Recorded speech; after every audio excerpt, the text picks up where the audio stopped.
Graça e paz, meu irmão, minha irmã, você que me ouve mais uma vez, Deus te abençoe e continue suprindo todas as suas necessidades. Hoje, como eu havia mencionado no último vídeo, nós vamos continuar meditando sobre o Salmo 116. No último vídeo nós tratamos a respeito de uma primeira parte deste salmo, e podemos ver algumas realidades bastante interessantes e importantes para a nossa vida ali. E hoje nós vamos continuar meditando neste salmo, e eu quero te convidar a ler os versos, a partir do verso de número 10, nós vamos até o verso 14. Salmo 116, do verso 10 ao verso 14, o texto nos diz assim: Eu cria, ainda que disse, estive sobremodo aflito. Eu disse na minha perturbação, todo homem é mentiroso. Que darei ao Senhor por todos os seus benefícios para comigo? Tomarei o cálice da salvação e invocarei o nome do Senhor.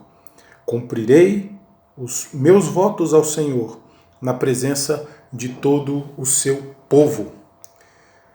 Quando nós nos lembramos da primeira parte deste salmo e daquilo que nós podemos ver até chegarmos neste ponto, nós percebemos que o salmista está, na primeira parte do salmo, expondo o cuidado de Deus para com a sua vida e a inteira dependência que nós temos de Deus e que o salmista expressa a respeito do seu relacionamento com Deus. Mas agora, na sequência destes versos iniciais, nós vemos que o salmista declara que ele foi livrado. E ele foi livrado destas realidades que o estavam afligindo. Veja que ele menciona 3 aspectos deste livramento. Ele vai nos falar no verso 8 que a sua alma foi livrada da morte, que os seus olhos foram livrados das lágrimas e que os seus pés foram livrados da queda. E isso nos mostra que depois de reconhecer a grandeza de Deus e o cuidado de Deus, numa atitude de gratidão a Deus, quando o salmista diz lá no início do salmo, amo o Senhor porque Ele ouve a minha voz, eu invocarei o nome do Senhor porque Ele se inclinou para ouvir o meu clamor. Ele então expõe a sua dor, dizendo, laços de morte me cercaram, angústias do inferno se apoderaram de mim, e então eu invoquei ao Senhor, dizendo, Senhor, livra-me a alma. E então nós vemos que no verso 8, esse livramento é trazido para ele, porque ele diz, livraste da morte minha alma, livraste os meus olhos das lágrimas, livraste da queda os meus pés. E então no verso 9 ele assume um compromisso e ele diz, andarei na presença do Senhor na terra dos viventes. Esses versos então iniciais, nos trazendo para o texto que nós lemos hoje, nos mostram que o salmista, depois de experimentar essas realidades, reconhecer o cuidado de Deus, expor diante de Deus a sua aflição e receber o livramento de Deus, ele agora está pronto para assumir esse compromisso de caminhar na presença de Deus. E aí nós podemos, pensando nessa realidade da caminhada, destacarmos 3 aspectos que são muito importantes quando nós então nos dispomos a andar de fato com Deus e na presença de Deus. O primeiro deles é que para andarmos na presença de Deus, nós precisamos andar por fé. Porque nós não sabemos quais são os nossos próximos passos. Mas nós sabemos que andando na presença de Deus, Deus está conduzindo cada passo. E a nossa fé nos leva a dar este passo na dependência de Deus e na certeza de que Ele é quem dirige o nosso caminho. Mas nós também precisamos andar em amor a Deus. Porque a nossa caminhada, ela tem o objetivo primeiro de glorificar a Deus em todas as coisas. Por isso o salmista diz, eu amo o Senhor. E nós vimos no primeiro vídeo que essa expressão do salmista é reproduzida por João depois, dizendo que nós só amamos a Deus porque Ele nos amou primeiro. Então, quando nós andamos na presença de Deus, nós precisamos entender que só é possível andar na presença de Deus se nós andarmos em amor a Deus. E, em terceiro lugar, nós andamos por obediência a Deus. A nossa caminhada, ela não pode ser motivada por outra coisa, senão a obediência que nós devemos a Deus. Todos os nossos passos, eles estão debaixo da autoridade de Deus e do seu controle. E por isso, essa obediência é aquilo que é requerido de nós, e por isso nós devemos buscar na nossa vida e na nossa caminhada. Mas diante de todas as situações que o salmista expõe a respeito de si mesmo, as situações que ele vive, que ele experimenta, e através dessa sua declaração de amor ao Deus da sua salvação, surge uma pergunta que é feita aqui no verso 12. Que darei ao Senhor por todos os seus benefícios para comigo? Talvez nós já tenhamos feito essa pergunta a nós mesmos. O que eu posso dar a Deus em retribuição a todo esse cuidado que Ele tem por mim? Como é que eu posso retribuir a Deus todas as bênçãos que Ele tem derramado sobre mim? E talvez nós pudéssemos responder essa pergunta de uma forma bastante direta. E a nossa resposta seria: eu não posso dar nada a Deus.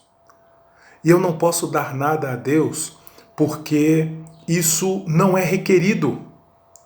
Eu não posso dar nada a Deus porque Deus não precisa de nada que eu possa oferecer a Ele. Mas eu preciso entender que quando o salmista me pergunta, ou quando ele se pergunta, o que darei ao Senhor? Nós podemos olhar para a nossa realidade e perceber que a única resposta possível a esse amor e a esse cuidado de Deus é a obediência a esse Deus. A única coisa que Deus exige daqueles a quem Ele chama para segui-lo é que sejam obedientes. E é essa obediência que expressa de fato qual é o nível do nosso amor a Deus, qual é o nível do nosso compromisso e do nosso relacionamento com Ele. Nós devemos nos lembrar que no início do Salmo, o amor do salmista por Deus era uma resposta ao amor de Deus pelo salmista. Não uma retribuição, como nós vimos. Né? Amo o Senhor porque Ele ouve a minha voz. Como se isso nos desse a ideia de que o salmista estivesse trocando favores com Deus. Olha, se o Senhor me ouvir, eu vou te amar. Mas nós recorremos ao texto da primeira carta de João, quando João vai dizer: nós só amamos a Deus porque Ele nos amou primeiro. E nós vimos isso no início do Salmo, que não há como retribuir esse amor, não há como nós trocarmos com Deus. Nós amamos a Deus e Deus nos favorece com as suas bênçãos. Isso é uma ideia totalmente equivocada acerca do que a Escritura expõe sobre o nosso relacionamento com Deus ou o relacionamento de Deus conosco. O nosso relacionamento com Deus, ele é impulsionado pelo próprio Deus. Ele não é motivado por outras coisas, senão o desejo de Deus de nos amar e de manifestar esse amor a nós por meio de Cristo. Recorrendo mais uma vez a João, nós vemos lá no capítulo 3, verso 16 do Evangelho de João, que Deus amou o mundo de tal maneira que Ele deu o seu Filho, para que todo aquele que nele crê não pereça, mas tenha vida eterna. E nós vemos o apóstolo Paulo dizendo que essa vida eterna, essa salvação, ela só é possível pela graça, por meio da fé. E essa é uma ação de Deus na nossa direção. É por isso que quando nós pensamos sobre a graça maravilhosa de Deus, nós podemos olhar para a graça como uma resposta a essa pergunta do salmista. O que darei ao Senhor por todos os benefícios dele para comigo?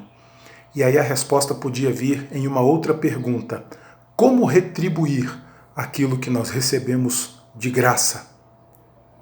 Ou ainda, poderíamos nos perguntar: como retribuir uma graça tão grande, sendo nós tão pobres, tão miseráveis e não tendo nada que possa sequer expressar a nossa gratidão por essa graça que nós recebemos de Deus?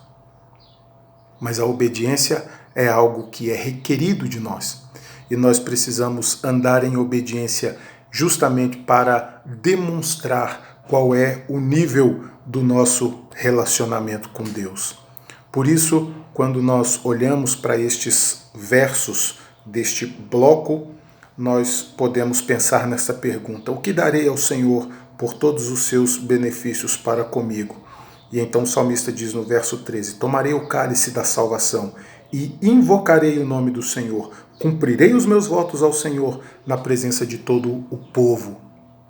Essa é uma expressão da responsabilidade e do compromisso do salmista em ser uma testemunha daquilo que Deus é e daquilo que Deus faz. Se nós amamos a Deus porque Ele nos amou primeiro, se nós cremos que Deus é aquele que se inclina para nos ouvir, que ouve a nossa voz, que nos livra no momento da angústia, e se nós nos comprometemos a caminhar na presença dele na terra dos viventes, usando a expressão do salmista, é preciso nós entendermos que o nosso compromisso e a nossa resposta ao amor de Deus deve ser uma resposta de testemunho a respeito de quem Deus é e do que Ele fez por nós. Portanto, enquanto estivermos aqui, enquanto estivermos caminhando aqui, seja a nossa disposição tão somente de servir a Deus em todo o tempo e sermos testemunhas daquilo que Deus é e daquilo que Deus faz. Que a nossa vida seja uma vida do testemunho do amor de Deus e que nós vivamos integralmente no propósito de servirmos a Deus, testemunhando acerca da sua graça e da sua misericórdia infinita. Que Deus te abençoe mais uma vez e que essa palavra possa te motivar e estimular a continuar firme na caminhada, mesmo diante das realidades difíceis e das circunstâncias da vida.